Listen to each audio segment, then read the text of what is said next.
Welcome to another episode of Chris McDaniel's America here on the Midnight Ride Network, what I believe to be the country's home of the anti-establishment movement. Jack Fairchild's with me as always. Hey, Chris. So much to talk about today. It's Memorial Day, and we will talk about Memorial Day. And we're going to ask the very important question I think that needs to be discussed today. Is America still worth dying for? Big question. And I would suggest, based on your political philosophy, you already know the answer. One side of the equation probably would say no. The other side of the equation would absolutely say yes. We'll get to that. But also, I want to talk about Donald Trump at the Libertarian Convention. If you haven't seen that audio, that video, it's pretty alarming. Libertarians booing President Trump when they only have a couple of options this election. You can elect a statist, or you can elect somebody who leans toward liberty. We'll talk about that and exactly what that means for the election. Also, Samuel Alito, he's got a flag controversy. It turns out the liberals don't like Revolutionary Era flags. And if you wave one, well, you're automatically a traitor to this country, evidently, which seems ironic considering it was the founders of this country that waved those flags. The International Criminal Court, whatever that is, telling Israel to back off. Good luck with that. And also, if we get a chance, the rise of fascism in this country, and then even Mike Tyson versus Jake Paul. All of those things coming up today on Chris McDaniel's America. Let's start with that first question, though. Let's start with that very first question. Is America still worth dying for? And I bring it up because today is Memorial Day, and we are remembering all of those brave souls that laid down their lives, the ultimate sacrifice for this country. Not simply for this country, but for the ideas upon which this country was built. Those ideas have to survive if the country's going to survive, and so we are celebrating those individuals today and remembering them. Because without their sacrifices, what do we have here? Some might argue not much of anything. I noticed a few years ago there was a question, not even a few years now, I guess it was the question that occurred when Israel, I'll back up, when the Ukrainian people were invaded by Russia. Do you remember that, Jack? I do.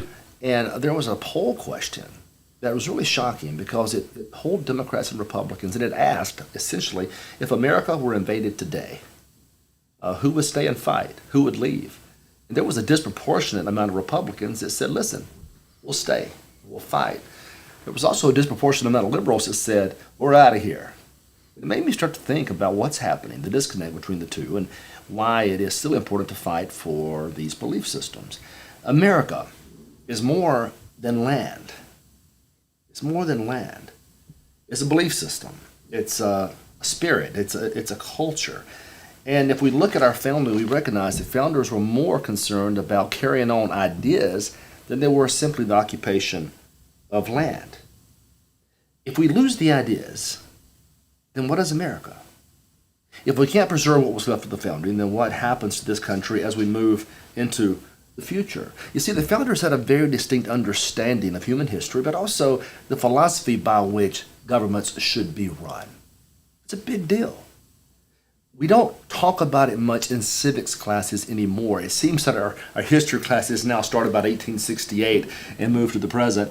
We've ignored the great founding. We've ignored the ideas of the Enlightenment. We've ignored why it is they thought it was necessary to fight a revolution against a king. We weren't simply seeking independence from a landmass. We were as English as they. We were seeking independence from a mindset. We have to ask ourselves if that's still the case. If we lose the mindset, what do we have? What is that mindset? First of all, our founders believed that there was a moral order intertwined with natural rights and natural law. They did not attempt to create a national church. They did not attempt to mandate religious worship. In fact, the country was founded in large part on religious liberty. But moral order was still important to them. The laws of nature and of nature's gods, you see that referenced all throughout their writings. They thought there were absolute truths involved in humanity, and they sought to maintain and preserve those truths. Something else we've lost about the American founding, whether it's Washington, whether it's Adams, the other founders, no matter where they may have been placed on the religious scale, deist, hardcore Christians, they all believed that America could not survive unless its individuals had virtue. That doesn't mean perfection. It means virtue. There was something more noble than self, something more noble than even individual autonomy or power. virtue. They thought it was important that the country had that to preserve these lessons of liberty they had fought so hard to maintain in the face of tyranny. And that's where the idea of a limited government comes from. Look, for the first time in all of human history, America and its revolution turned government upside down. Up until that point, despite all the early talks of democracy and republics in Greece and Rome, there really had not been a solid form of republican democracy ever that was successful. But they were going to try it. Here's what it looks like. Prior to the revolution, kings ruled the day, oligarchs ruled the day, the wealthy ruled the day, whatever the case may be. Power was always top-down power. After the revolution, they turned it upside down. Now the people controlled. Consent of the governed was expected. The people over government, the people over nations, the people over anything. That was really a revolutionary concept back then. That's what they fought for. They didn't fight for a landmass, they fought for that concept. And if you'll look at human history throughout this time period, of the 1700s through the 1900s, particularly in the revolutionary concepts, the era, you're seeing a lot of philosophers try to decide where humanity and individuals fall in relation to all of this power. And so they turned government upside down. Government was limited. They knew that government had to be limited or individual liberty could not thrive. That's the American idea. That's the American concept, that we don't behold in ourselves to politicians. They're not our leaders, they're our representatives. Mm-hmm. We don't bow to them, they bow to us. We don't think they're better than us, just the opposite. They work for us. They are our employees as opposed to our employers. This is the idea of America. There's another one, equality under the law. Think about this. In the Declaration of Independence, all men are created equal. It's a big deal. Mm-hmm. I can already hear the liberals out there. Oh my goodness, what about all these other atrocities that are committed on race and all this? The idea survived and allowed us to preserve and form a more perfect union. Mm-hmm. Obviously, the implementation of those ideas were done by people who were flawed, and so they messed up along the way. But ultimately, even the mindset, the thought that all men are created equal, that's a wonderful thought that transformed human history. Again, America's an idea. It's not just land. It's not just land. And these ideas are worth defending. No other country in the world has managed to combine natural law and liberty and limited government and individual rights, the checks and balances of government, the civilizing role of religion in society, more than the United States. It is, in every respect, exceptional. And yes, that country, those ideas, they're worth dying for. They're worth dying for. Now look, we're different than Europe. We're different than Europe. Europe was based on history. Nation states that rose out of the ashes, fought each other for centuries. That's not America. We were born on an idea. It's the idea we seek to preserve. It's the idea that's worth dying for. Now, here's the problem. Not everybody shares the ideas anymore. No. And so we're having a hard time defining who we are as a country and why it is we are worth fighting and dying for. Well, Chris, it's definitely the idea of America, this idea of liberty for all that we should be fighting for, we should be striving for. But we see more and more, and a lot of it, Chris, and you already know this, it's taking place in the classrooms, it's taking place in our entertainment, whether it's movies, television, sports even. You're seeing more and more of a push. The heroes that we once celebrated, the heroes like the Founding Fathers that me growing up, I was taught to admire them. Now, the next generations are being taught that they're evil, bad slave owners. But remember, we admire them not because they're men who fought a revolution. Mm-hmm. There have been a lot of men and women throughout history that have fought revolutions. Yes. That's not what we admire the Founding Fathers. They gave us novel concepts about our role in the face of tyranny, our role in the face of government power. For the first time in history, they elevated the individual over government, the people over government, and that changed everything. Yeah, it's worth dying for. Those ideas are worth dying for. So we have this celebration of ideas. We should never, though, confuse that with crass nationalism. All right, here we go. Things are going to get interesting. See, the liberals are a threat to this country. At least modern liberals are, because they misunderstand their role. They want to be rulers Everything they advance is through force or coercion. They mean to rule you. That's the way they've always behaved. That's the way they always will behave. They know better than you. If you don't believe it, just sit there and talk to them for a few minutes. And if they don't get their way by convincing you by God, they will pass a law to force you to do whatever it is they want you to do. They don't like America. They don't like the ideas of America. There's a reason for that. Liberalism's been infected with socialism and communism. We all know it. I know those isms scare people. It's the reality of our day. Communism doesn't like the idea of moral authority. Communism is more of a relative concept, right? Mm-hmm. It doesn't like individual authority. It's very communal in orientation. Yes. It doesn't like capitalist concepts at all. It considers them evil, and that classes have to be created for division and warfare. You see, they don't like the early American founding. They want it reversed. You know you do. And that's why they go through all of these stages of telling us how evil we are, because the young generation, they believe if they can control those minds in colleges and high schools, and they can convince them that the American founding was by definition evil, then of course that we have to change evil. It's not right to live with evil. And so this great transformation occurs. That is an existential, a very real threat to the survival of this country. I said it last week, and I know it made some people mad. America's not threatened. Now, granted, illegal immigration is wrong and it has to be stopped. But the greatness of America is not challenged by illegal immigration. The greatness of America is not challenged by gangbangers shooting each other up in inner cities. The greatness of America is challenged every day by white liberals. White liberals. They're our biggest threat because they're undermining the ideas that support the country. Yep. Now, that being said, we know the liberals are dangerous because they're not traditional liberals. They're more progressive socialist at this stage. We know they're dangerous. What about the elements now on the far right? And I don't consider them even rightist. I think fascists are probably more liberal in some orientation than the liberals are themselves, because they would put the nation above the individual. They would subvert the individual, and they would make the individual seem less than. Fascism's dangerous. The idea is dangerous. I bring it up because I saw a story just this morning of these Nazis. That's an evil ideology. Yes. You can spin it all you want. You can try to find excuses for that nonsense.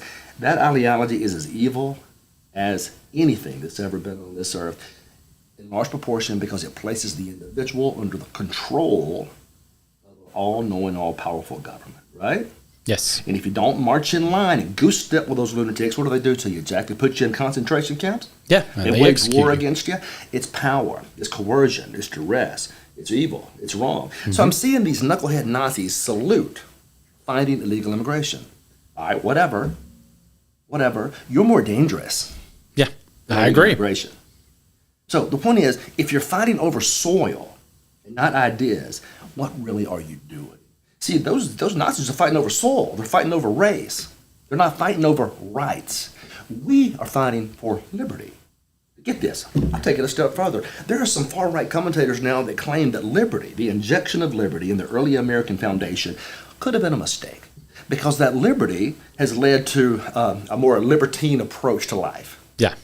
The whole point of this experiment is liberty. It is. And the fact that some have abused it doesn't make the liberty concept less important. It is preeminent because that's the American founding. But they'll argue that maybe there's too much liberty. What does that mean, you folks on the far, far right?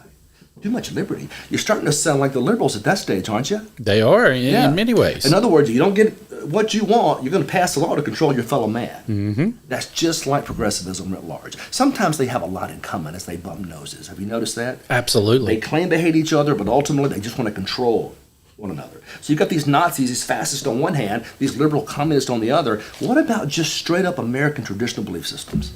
That's what we're trying to defend. That's what we're after. I don't like, you know what? I reject that they're extreme positions in the sense that they're far away from each other. Mm-hmm. They're extreme positions sharing a common area in philosophy. Mm-hmm. And that area in philosophy is that the individual doesn't matter. It has never mattered. The Nazis say that the nation matters or race matters. The liberals say the community matters or the collective matters. Yeah. What about just the person, the individual? Not a racist or a race or a gender, just the individual. That's conservatism properly understood. It's being rejected. So here we are in this great fight over ideas.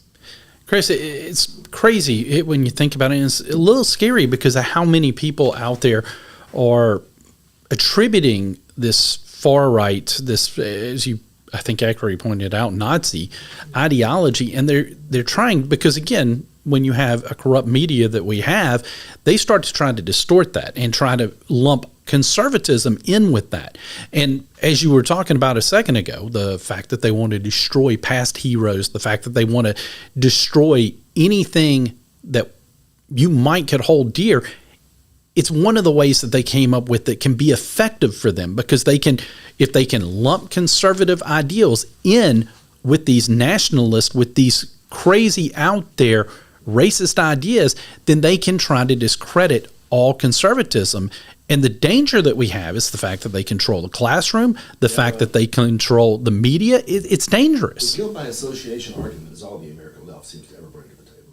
Mm-hmm. You know, but that doesn't work here because, again, I think they have more in common with fascists than they do with regular, loving, traditional Americans, right? I think so. And so here's the idea, something else to think about here. We hear America first all the time. That's a philosophy I believe in. Mm-hmm. But it's the American principles. Yes. American principles first, not just the landmass first. Without those principles, what is it? It's landmass. We have to keep that dream alive. I've said it again. I've said it before. I'll say it again. America is bigger and more expansive and more special than the land we occupy. It's the idea. That idea has to survive if this world is going to survive in peace. And I believe that greatly. To answer this question, as we finally get to the end of this one segment, is America worth dying for? Yeah, absolutely it is. But it's the America that we attempt to conserve, the founding, the principles, the ethos, the liberty, the things that matter, the things that guide us, our guiding stars. Those are the things worth dying for. And we're so grateful that we had people that were willing to put their lives on the line and to fight for these things. When they look at that flag, they didn't just see territory. They saw freedom, and they saw opportunity, and they saw equality, and they saw the idea that people could have upward mobility and be proud of a nation. Thank God for that. Memorial Day is a good day to talk about that, and I'm glad we did it today. Absolutely, Chris, because again, today's a day that we honor the fallen. Today's a day that we honor those that made the ultimate sacrifice, those that have served, that we have lost. And I think that Memorial Day is definitely a day that we need to remember more than I think we do, because I think so many people just get wrapped up in the fact that they have a day off work, the fact that they can plan a cookout, sit around the pool, whatever they're planning. And don't get me wrong, that's important and that's great, especially if it means you get to spend time with your family. But at the same time, you should stop and remember why you get that day. Here's the thing. I don't expect, it's kind of, people shouldn't just get up on a Monday and mourn. But you should consider, and you should be very, very grateful of these individuals that went before you and fought for you and died for you, as the case may be. And that's one thing that we have gotten away from just a bit. But I hope today and at some point in the future we can begin to secure the blessings of liberty again for this next generation. I help them to understand that there's more to this than the evil concepts that they attempt to convey about the greatest country in the history of the world. A couple of more things. I don't know if you saw this, but I want to transition to this Trump story because he it's funny. We're never far away from these cell phones, and it just so happens my son is texting me.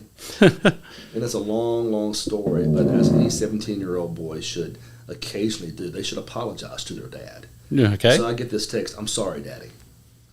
There's probably a whole list of things he should say. So you don't have a clue what for. I'm almost afraid to even respond to this text. And I'm glad we're doing this show because who knows what's happened. I just hope his brother's not dead. Or the house isn't on fire or something. Speaking of the house being on fire, Donald Trump goes to the Libertarian National Convention. Did you see that? Have you seen the audio of this place, the video of this place? I have. He has look, it takes courage to stand up there in front of those people. That's one thing Trump has displayed here because he probably knew there was going to be a little bit of booing and some aggravation out there. And yet he goes, and Joe Biden's not going to go for the love of Pete. Joe Biden he can't spell libertarian. He doesn't know what the libertarians believe. So he's certainly not going to go. But Trump does, and here's the reason Trump needs to go, because they do represent a very vocal, roughly 3% of primary voters, but people that normally should vote Republican. Let's not kid ourselves. If you're a libertarian and you're seriously considering voting for Joe Biden, here's a hint. You're not a libertarian. Yeah. You're not. You may be 1,000 different things. You may just hate Donald Trump. Don't call yourself a libertarian if you're going to vote for Joe Biden. Yeah, that's crazy. But now, to their credit, they did nominate somebody. I don't know the individual they nominated, but he's probably a pretty good guy. I just don't know. But they need to be thinking about this in terms of ultimate victory as opposed to some ideological purity. Here's why I say that. Because I, like Reagan, have strong libertarian tendencies in my belief system. I do believe that government's the problem.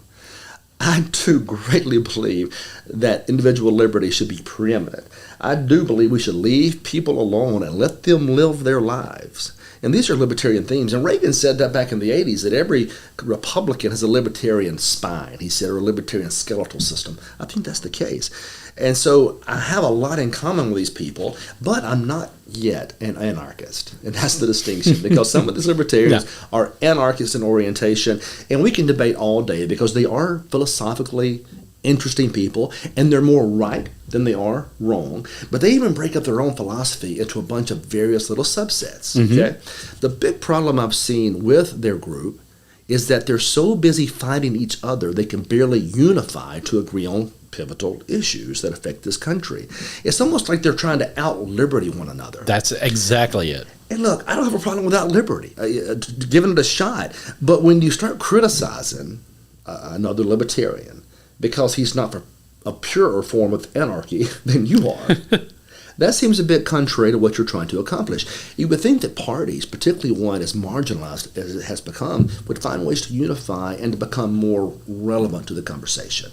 Trump goes there, and I think he's trying to make them relevant. He offered to put a libertarian on his cabinet. He did. He offered to put libertarians on higher positions of his administration. He did. He offered a few other colonels out there to help them maybe come their way. And it just seemed like the crowd didn't want to hear it. They were very vocal in opposition. They booed and they jeered, and they made it very uncomfortable for Trump to be up there speaking. And part of me, look, I don't mind ideological purity, but isn't there a point where you recognize the country really is in a tight spot right now?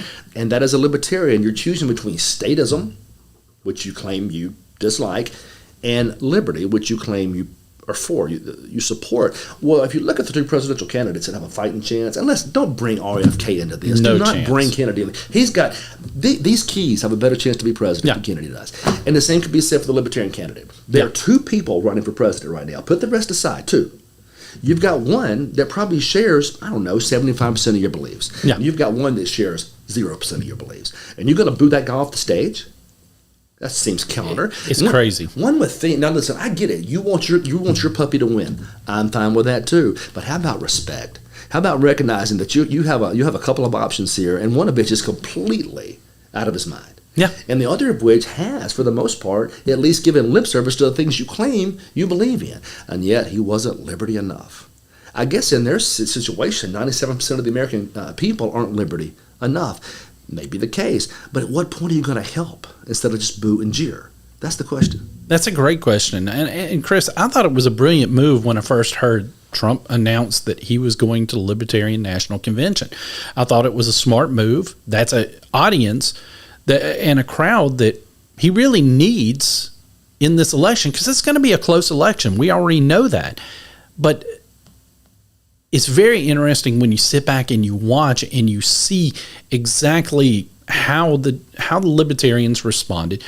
I can't say I was shocked, Chris, because when I saw it, I wasn't shocked. Part of me really thought that this was going to be the response that Trump got. But it's very frustrating because, another thing that they claim that they want is relevance. Well, they got a former president and a candidate in the current race to come to their convention and to boo him like that. It was silly. Here's the thing: he's a big boy. He can handle it. If anybody can handle the boos, he can. President Trump's a pretty thick-skinned guy. He can do it. I want to find a way. If I had a perfect world, to where more libertarian thought was injected into political debate, where more liberty-minded people were in offices of power, but we're not going to get that with far radical anarchists not really understanding the pivotal moment in American history that we are presently facing. And again, guys, don't get me wrong. One of these days they're going to pull this up and say I'm anti-libertarian. That is nonsense. I probably have the most pro-liberty record of any politician in the history of this state.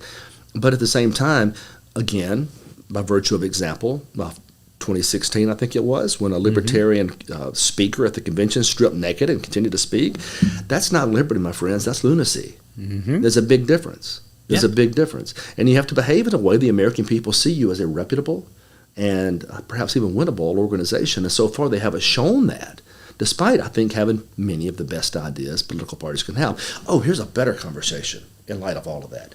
Maybe it's time for multiple political parties that actually have a fighting chance. I agree with that, yes. Europe has them. In every country, there's multiple parties, and they seek coalitions, and they fight, and they go through all this machination. I tell you, the parties we presently have in this country, the Republican Party's tent is so big, it believes nothing. It's 100% accurate. That's going to get me in trouble. But it's true. It's a true statement. They have one thing in common. They don't like the Democrats, and I'm good with that. Listen, count me in. But outside of that, it's all. What do we believe anymore? Yeah. The Democrats probably could say the same thing. A bunch of lunatics over on that side of the equation, many of which are straight up progressive socialist communists, and they have no ability to organize. And Biden seems to be following those lunatics down this path of oblivion. But at some point, a good conversation should be had as to why we can't have multiple political parties. I think it'd be a lot of fun.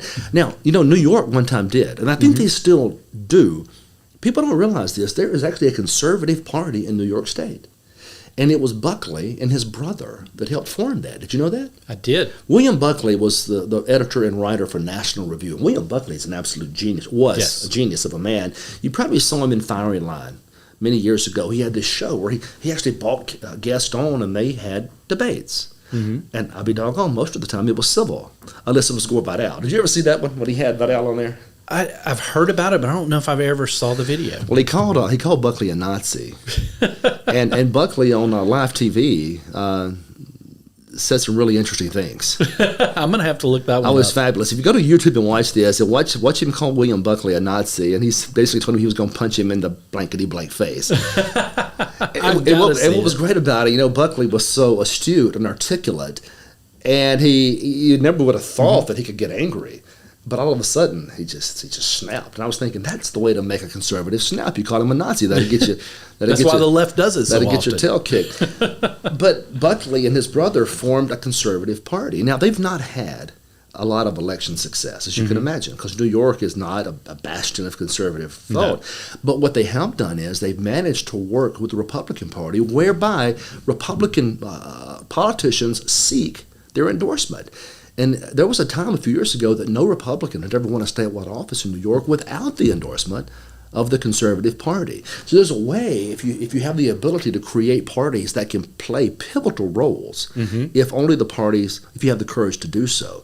But the libertarians right now haven't gotten to that point. First of all, it's a smaller number of people involved, and they can't seem to agree on the animating principles of the party. The conservative party had good principles, but again, maybe it's time, maybe it's not. I think it's worthy for discussion, though. What do you think? I think you're 100% right. And I think the libertarian people, at least the ones that I've been around, are great people. Yeah, there are a lot of stuff that you and I think that we agree with them 100% on. So where the issue comes in, and you nailed it perfectly when you said they get too wrapped up in trying to poke their chest out and say, I'm more liberty than you. And don't get me wrong, I love liberty. I'm in favor of that. But when it's destroying your party because you're not able to find a consensus, one of the things that I think we as conservatives always point to is our core tenets. Libertarians don't typically do that. They just ramble on about multiple tenets. Well, they need to find a couple of core tenets and focus on that, and then they can make themselves relevant. And maybe, I don't know, maybe when you have a mainstream candidate come speak to you, show a little bit more respect. Yeah, maybe so. Here's the thing. I remember back in 2014 when I ran again. I go back to this very unpleasant race I had against Thad Cochran, and Thad Cochran had a lot of positive qualities, and he was a good man in many ways, but he was a really big spender, and he shared zero. Look at me. Zero libertarian values. This many. Zero. Zero. None. Yeah. Zilch. Nada. Nothing, right? Zero. Yeah. And here I am fighting my whole life for liberty and freedom and had a long record to support it. I mean, check, check, check, check, check. Libertarians all over me for not being the perfect libertarian. But they had two options. They could have the guy you've known for 40 years that clearly had none of your positions, or you could have had me that had 85 to 90% of your positions, but they wouldn't hear of it, boy. I was not pure enough for those people. That's why they can't get more than 3%. Yep. And that's why they'll stay right where they are unless they change that mindset. With all that being said, now's a good time to thank our sponsors, I would think. Absolutely, Chris. And this year has come with a lot of uncertainties. Will red-hot inflation continue? Will interest rates continue to soar? How can the Fed promise a soft landing when all signs point to another serious recession? If the beginning of the year has shown one thing, inflation is not slowing down, and the Fed is completely incapable of fixing these issues. Like millions of other Americans, I've found myself asking, how am I going to protect myself and my family? That's why we at the Midnight Ride spoke to the folks at Genesis Gold Group, our new platform partner for the Midnight Ride. They walked me through how I can protect my savings with real physical gold and silver. Genesis makes it easy to convert your 401k or your IRA into a retirement account backed by precious metals like gold and silver. Genesis Gold Group has decades of experience helping folks just like you preserve your hard-earned savings, and the service provided to their clients is truly one of a kind. Call Genesis Gold today at 800-200-GOLD for a no-commitment, informative consultation with one of their experts to find out if Genesis Gold can be a fit for you. That's 800-200-4653 or visit them at midnightridegold.com. And when it comes to protecting you and your family's future, I'm excited to share with you another one of the Midnight Ride's new sponsors, Prepper Beef. Prepper Beef offers a range of freeze-dried beef and freezer boxes with steaks and roast made from high-quality, all-American cattle. These products are made to last for up to 20 years, ensuring you have access to premium beef for decades to come. By supporting Prepper Beef, you're not just buying beef, you're supporting American ranchers' values and your family. Join us in our mission to eat well today and eat well tomorrow. Visit midnightridebeef.com and stock up for the future. Nice. And please, if you get a chance, go see our sponsors. They're a pivotal part of this program, and we appreciate them very, very much. Another person I appreciate very much is Supreme Court Justice Samuel Alito. Yes. Now, look, a lot of liberal heads are about to explode here, but that's what we do so well. Samuel Alito is an outstanding mind, an outstanding jurist, brilliant, not only an orator, but a writer, and has the resume to show for it. Let's not kid ourselves. He's exceptional in every way, always has been. His academic career is almost perfect. He was a federal law clerk. He went from there, was the United States attorney, I think up there in, was it New York? What state was it? I'll tell you in a minute. But since then, he became a Supreme Court justice. I think back in 2006, it was George W. Bush that gave him that appointment. And if you've seen his writings, you know that he values more than anything else the United States Constitution. And that's what we want judges to do. He's not here to interpret a living constitution. He's there to interpret a constitution as it's written, as it's understood at the time of its writing. It's called originalism and textualism, and it's the only fair way to interpret a document that's supposed to be the law of the land. Samuel Alito is the guy. He fits right there with Justice Scalia and Justice Thomas as being one of the top conservative Supreme Court justices in the history of this country. And liberals, when I say conservative, I don't mean simply political. Don't be so naive. I know you haven't read a textbook in some time, probably too busy studying 13th century women's art to actually read a civics book. But if you read a civics book, you'll see that justices that are conservative aren't necessarily politically conservative. It's how they view the Constitution. More on that in just a second. Now, Alito just so happens was the guy that wrote the Dobbs decision. Mm-hmm. Everyone knows what the Dobbs decision is by now. That was the decision Oh, I know. It's so terrible. It just sent the issue of abortion back to the states I where it know. belonged the whole time.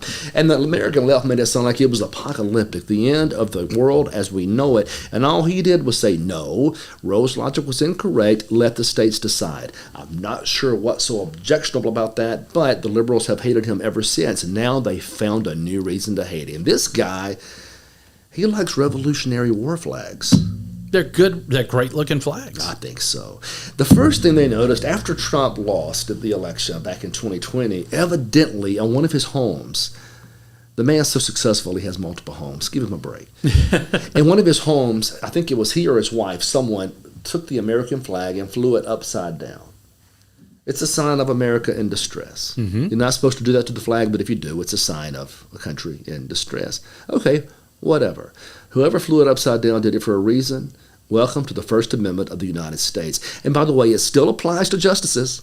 It still applies to justices. They have a right to speak their mind, support their candidates, and say whatever it is they want to say, despite the fact they happen to wear black robes. You know, liberals think when you walk in with a black robe, unless you're Ginsburg, you lose your rights. Mm-hmm. Or Sotomayor, you lose your rights, Yeah. right? That's not the way it works. Every one of those justices retain their rights to say it and believe whatever they want to say and believe. So he had every right to do that. And here's where I got interesting.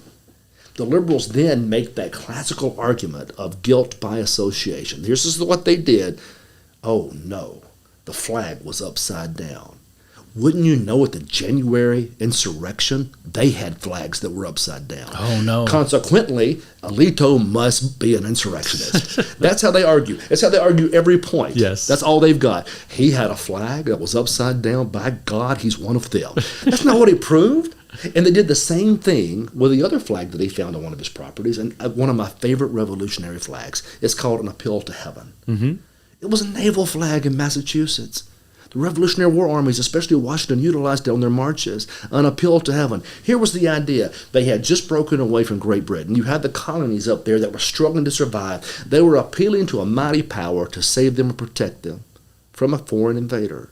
What's wrong with that? Nothing. Well, turns out there is. Turns out there is. According to the American left, everything is wrong with it, and here's why. Because somebody at the insurrection war had won. Oh, goodness. No, that's what they're saying. They're saying, well, they had won. He has won. He must believe what they believe. How about this? There's a bunch of those flags. And they're subject to interpretation in many instances based on who owns the flag. But the reality is, if you look at it historically speaking, it's really only subject to one form of interpretation. And you can't make the flag all evil simply because someone may or may not have abused it at this so-called insurrection. Which, by the way, wasn't an insurrection. Let's not kid ourselves. No. It's not an insurrection. Protest, perhaps. Insurrection, not a chance. Now, here's the thing. You have the flag. And what do liberals do with flags they don't like? They say, well, so-and-so had the flag and that guy was bad, so the flag is bad.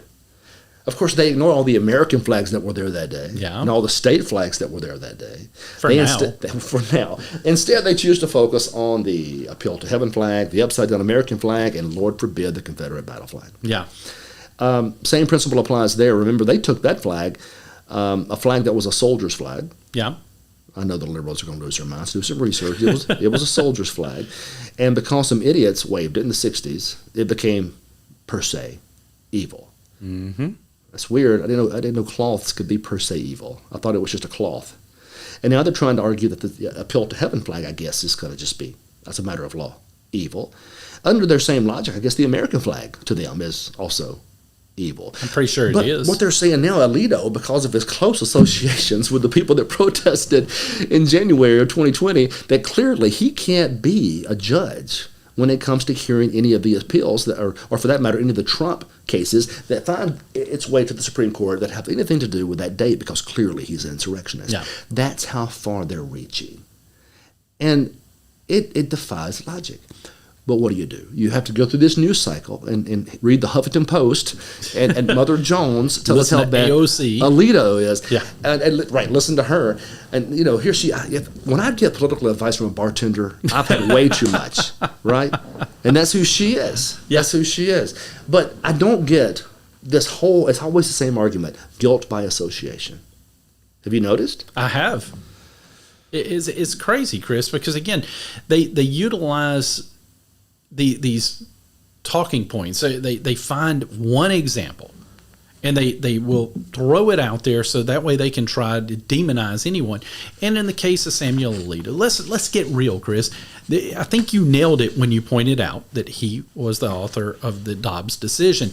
I think they are just looking for anything to hate him. They're also looking for anything they can utilize to remove anyone that they think, and I think that Alito will be objective, but they want to remove anyone they think that might be favorable to Donald Trump in any of those future trials. They're just dumb enough to believe the Supreme Court justices vote the way congressmen vote. That's true. They believe that. I mean, I guarantee you, and these 19-year-old liberals have no idea how a Supreme Court justice works. They believe it's just another form of voting in a separate, distinct hall of power. That's what they believe. That's why these morons go to the Supreme Court and protest outside. Like a political protest is going to change a judge's judicial interpretation of a document. It's moon battery. Yeah. It's moon battery. We've been seeing it for years, though. And now we find it once again here only because I think he wrote the Dobbs decision. That's the one that really ticked him off. But I'll go back to that and just point out whether he's conservative or liberal from a political perspective has nothing to do with being conservative or liberal from a judicial perspective. Two very different ways of viewing the world. And that's what Alito, that's what Scalia, that's what Thomas has all showed us. By the way, what's all this hatred toward Clarence Thomas? Oh, man, they for the group that claims that they are against racism, they surely hate the African American on the bench. They surely hate him and have since he was nominated. I've had the occasion to dine with him and to be around him a considerable amount of time. Brilliant man.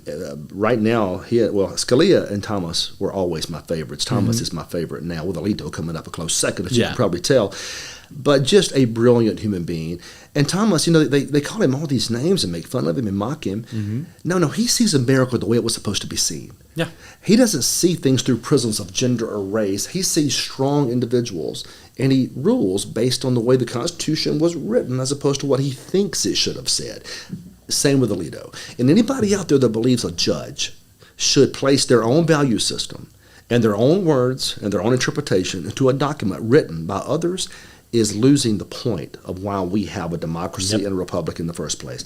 Liberals, you don't believe in democracy. You never have. Because when you were getting your way with the Supreme Court from about 1937 to about 1997, you didn't care that 9 unelected justices were dictating to the rest of us how to live our lives. And yet now you claim we're fighting for democracy. You're hypocrites.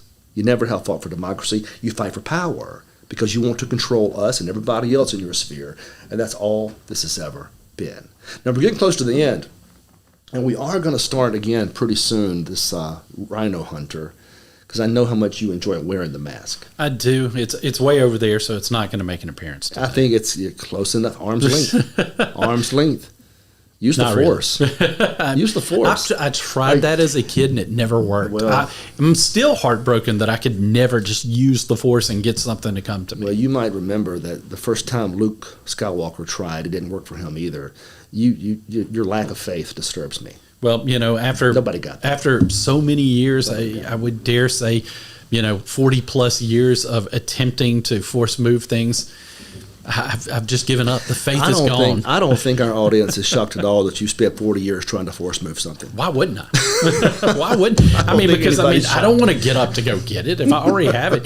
But hey, I may have force moved this. I want to see it. I don't even know why this is happening. It just feels like the right moment in time. Well, because you asked for it. That's why it's happening. That's why it's the right moment in time. We're learning. Okay, so this is the future of this program, as you can see, and this is we're going to get to Rhino Hunter at some point. We're going to I hear we're getting a musket.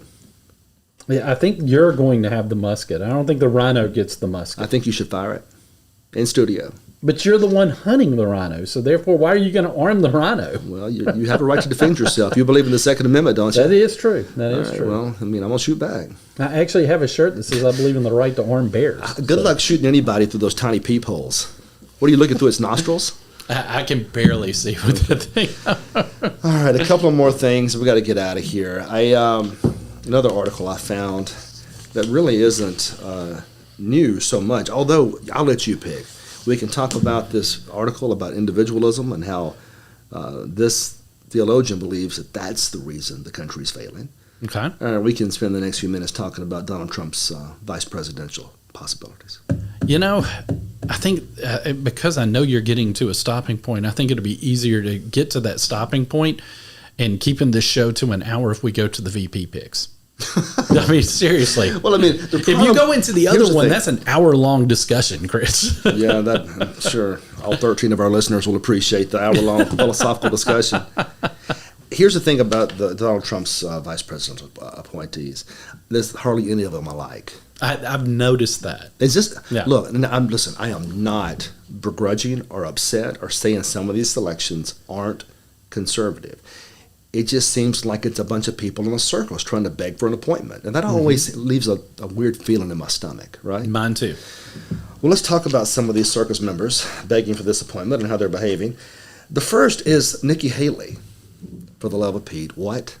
How is she even on the list? And I don't think she is. I think that she's come back to life here lately, trying to, or at least Trump is now trying to unify the party after that very nasty primary. But I keep hearing her name rumored as an individual that could be vice president. And I'm sure Nikki Haley has a lot of positives. I just don't know what they all are. I'm not a fan. And I don't think she was good vice presidential material. What do you think? No, I think she's the wrong choice. I think she's a bad idea. The fact that she just, a week or two ago finally decided that she'll vote for Donald Trump, I'm sorry, that's not a VP. She's an uber establishment politician. An opportunist. And, yeah, probably. Now, what I do know for a fact is that if there was a more establishment-oriented politician, I don't know who it is. That's fair. She built her entire campaign on the establishment. Yeah. She rolled their shoulders against Donald Trump into battle as the establishment candidate. Now, again, there are probably some very good traits about Nikki Haley, but I don't like establishment politicians. Me either. So I'm not sure she's my favorite. No, she is not my favorite. Just like if Miss Cheney decided to run, although I don't think she has much of a chance. Liz Cheney is not on the list as far as we can tell. I'm hearing Sarah Huckabee Sanders could run. I don't know what I think about her, frankly. She seems okay, but yeah, I mean. I don't have a strong opinion, and because I don't have a strong opinion, tells me she's probably not the right choice. Well, and number two, Arkansas is hardly up for grabs. No. So let's not kid ourselves. If we're making a political calculation as to what state from which this person should come from, I'm pretty sure Arkansas is Trump territory. Yeah, I think we're safe. I think we're safe there. J.D. Vance from Ohio. Here's another one. Again, I don't know a lot about him. And he seems to be like an old school blue dog Democrat in the way he talks about blue collar votes and things of this nature, although he now has an R by his name, which is great. I think it's wonderful. I'm not sure he brings a lot to the table, even in Ohio. Now, I may be wrong, but he ran a pretty close race there, barely squeaked by. I don't know that he grants us the state automatically just because he's on the ballot. Furthermore, he's only been in the U.S. Senate a short time period. I really want to see a really hardcore conservative here, not somebody that just arrived. Yeah, and you said he switched parties, so if he's a party switcher? No, I'm not saying he switched parties. Oh, I thought you said that. No. What he does is his platform is very similar to the old Blue Dog platform. Gotcha. I misunderstood. These are old Democrats now, not new Democrats. Gotcha. Where you're talking about blue-collar workers and work ethic, and things, which used to matter. Yeah. I mean, think about it. Some of the old-school Democrats back in the day, those people some of them had a lot of common sense. It's all gone now. There's no more common sense to the Democratic Party, right? So I don't know what to think about him. We're going to be watching to see what he does. I know he's a pretty good writer, so maybe that helps. Tulsi Gabbard? No, absolutely. That is the one Pete. I am 100% against. That would be a colossal mistake. Have you seen her voting record? Yes. Train wreck. Yeah. I mean, again, she left the Democrat Party. Great, but she still holds their values. We have enough problems with that in our state of adopting folks that left the Democrat Party and yet never left the ideology. She's a poster child for that. What really bothers me about some Republicans is every time one of the bluest of blues do something even relatively conservative, we try to co-opt them. Yep. Look at Fetterman. Yep. For the love of Pete, he can say one thing that sounds a little bit like Jimmy Carter, and we think he's a Republican. Have you noticed that? I have. I mean, and it's the same with Gabbard. I mean, if she bounces all over the place trying to maintain some degree of relevancy, and now all of a sudden she's supposed to be a conservative worthy of a VP pick. You know what that means, right? A heartbeat away from the presidency, and she probably shares more in common with Harris than she does Trump. I think she does. No, can't go that route. Greg Abbott. All right, now what's this all about? Because Abbott used to be all establishment all the time. All of a sudden, he's looking better. I think he's sensing that Trump owns Texas, and he better get to the right if he wants to continue to stay governor of Texas. But again, Texas really isn't in play. Yeah, we're going to win not Texas. In play. Well, we should. If we lose Texas, the race is over. No, the country's over. If you lose Texas, there'll never again be another Republican president. That's fair. Consider that. Yeah. You've already lost California. Yep. Florida used to teeter, and now Texas. Oh, Lord help us! You ever see Texas go blue? Just go ahead and pack it in. It's over. We'll never. There'll be another.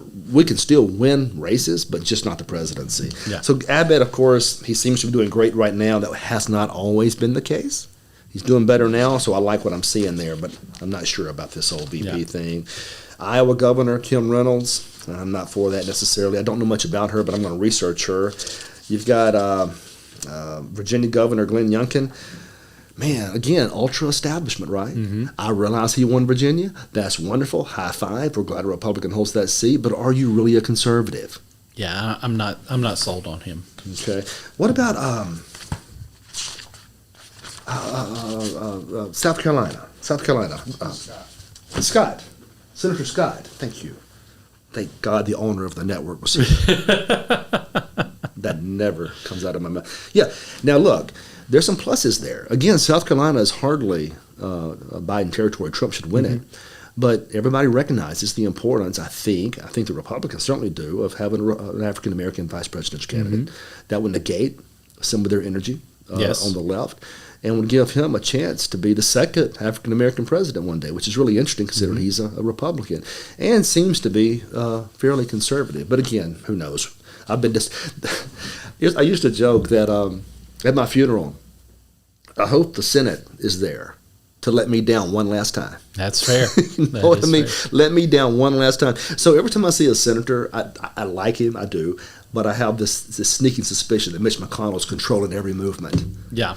And why not Mike Lee from Utah? I'd love it. Come on, President Trump. He's the most conservative member of the entire body.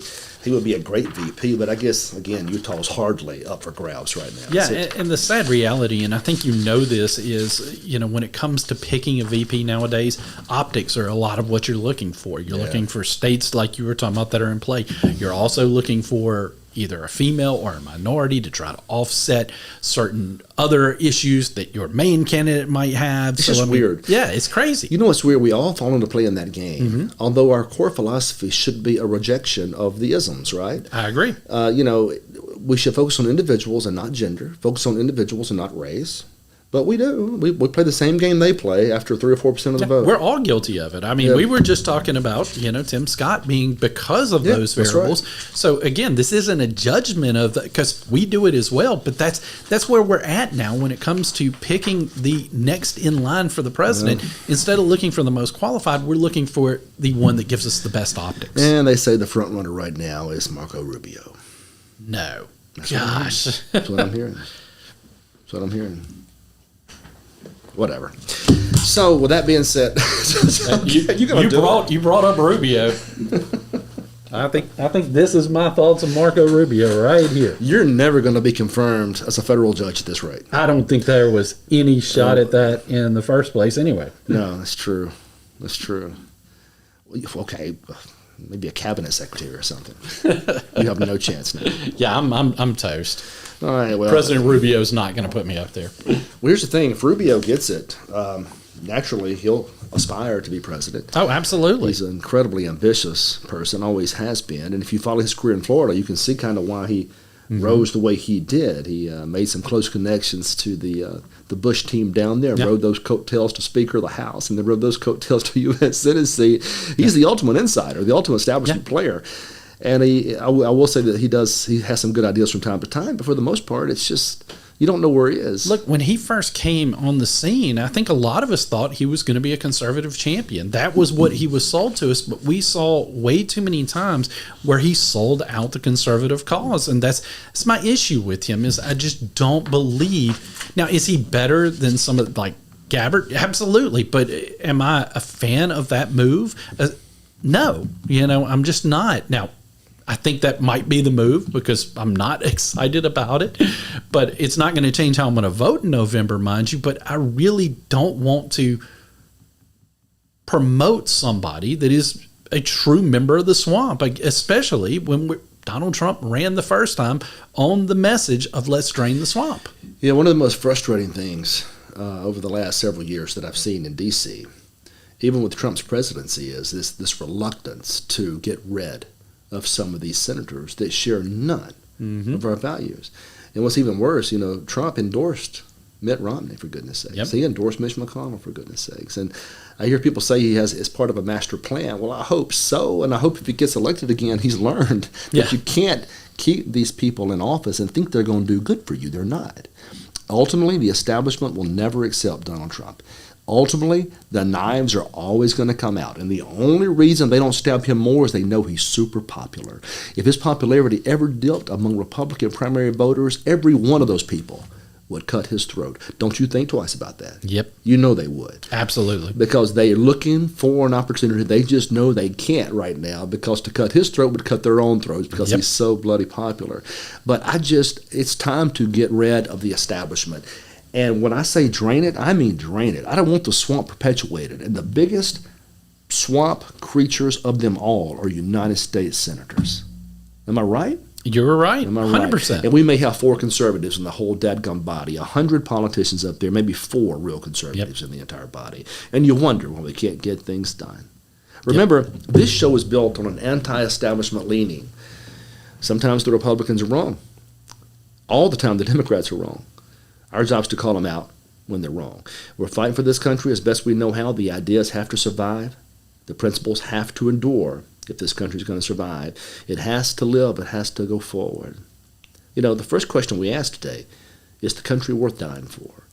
The answer is unequivocally yes, because it still holds the ideas. Barely, but it still holds the ideas. Liberty, freedom, equality under the law, justice for all, work ethic, the idea that anybody can be anything they want, the idea that America is exceptional and has been exceptional in all the nations of the world, the idea that we were touched by the hand of God to do special things in this country, that we're not beholden to the United Nations or the world courts. We don't care what they say because we're America. America's special. Is it worth dying for? Absolutely it is.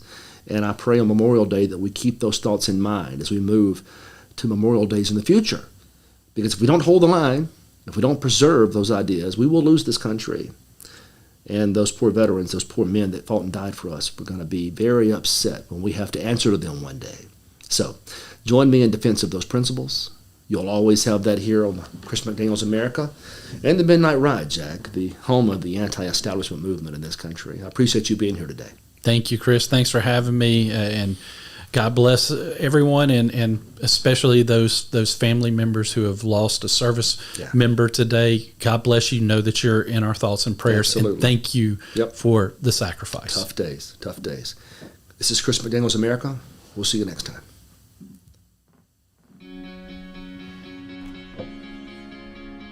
Looks like you've been sleeping well. Megan, he's back. The My Pillow guy. And you're looking good. Still feeling good. Well, just when you thought it couldn't get any better, we've got the best pillow ever, My Pillow 2.0. His microphone died. Oh, it's so soft. Yeah, because I heard the static starting It's to happen. cool to the but I was touch. How did you do I that? just had to trust Well, that we took y'all My had it. Pillow's patented fill and combined it with this new technology that we didn't have back then when I invented My Pillow to bring you the best pillow in history, My Pillow 2.0.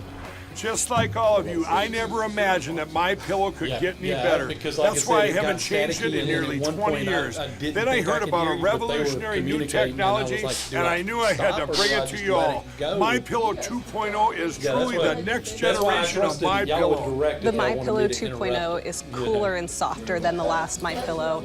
It is so comfortable to sleep on at night. I look forward to going to bed, and I wake up well rested in the morning. If that ever happens Sleep again, is just all give us a about hand temperature signal and I'll height. jump in and My Pillow add wood for 2.0's a second. patented Yeah, adjustable fill is that's going to what I give you was the kinda exact waiting on, was individual like a support you need from your head to your bed.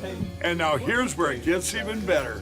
We've all experienced those temperature-related sleep interruptions where you get too hot, you toss and turn, you flip your pillow over to the cool side. Well, all that's gone with my brand new My Pillow 2.0 cooling fabric that's made with temperature-regulating thread. The best sleep just got even better. Whether you have a MyPillow or not, you need to get the brand new MyPillow 2.0. Call or go to mypillow.com now. Use your promo code, and for a limited time when you buy one, you'll get a second one absolutely free. You're sleeping even better. And cooler, too. And you're looking good. Feeling good. I knew you would. Visit mypillow.com. Up the volumes, you know. We have a couple things. We use Adobe Podcast, Audition, and then we also use the podcast